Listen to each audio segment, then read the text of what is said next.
Hi everyone, welcome back. In this lesson, you are going to cover the pen tools. We have many types of pen tools. Let's cover the pen tool itself. Just make sure that nothing is selected. And then we can draw anything, just like this. Click, click, click to make your path. If you click and drag, you can curve it like this. Okay, if you want to control these handles or the curve, you can do that by pressing on the Command or Control on the Windows. We play with both sides like this. If you want to play with one handle, press on the Alt or Option. You can remove and add points to your path, just like this. If you hover over the point, you can remove it. If you hover over the path itself, you can add new points. And we have these tools available separately here.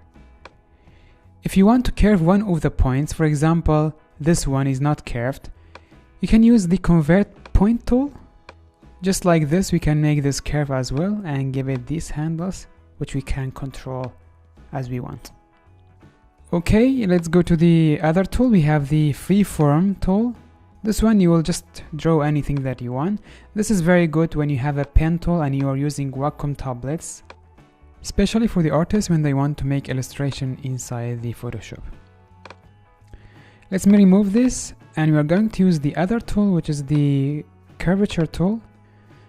This tool is similar to the curvature tool that you have in Illustrator. You just make your points and it will curve it for you, just like that. Let me add some of the color to this stroke.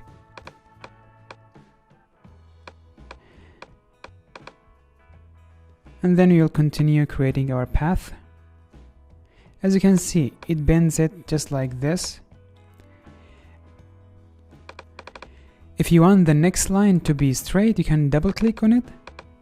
Just like this, it will be straight. You can also double click on the points like this to straighten them or to curve them. Just like this one. Let me continue creating this random shape. Yeah, it's basically just like this. Let me remove this one and create something else with this tool.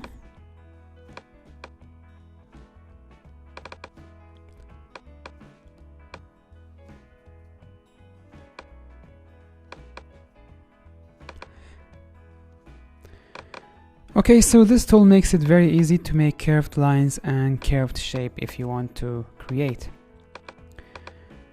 Now, we created this random shape. Let me remove that. Okay guys, now we'll go to the last thing. On the shape tool, we have these two tools, the direct selection tool, and also we have the path tool. With the direct selection tool, you can play with the points, and if you have a shape, it will tell you if you want to turn it to the path, because this one was the shape, it was a rectangle actually. So with the direct selection tool, just like this, you can play with the points, and also you can curve or straighten the points if you want to, using the Convert tool. This is very useful when you want to adjust your paths, and we are going to use that in our projects. The other one is the path tool. This one basically selects the whole path together. Okay guys, this will be the end of this lesson. In the next lesson, we are going to give you a homework. See you there.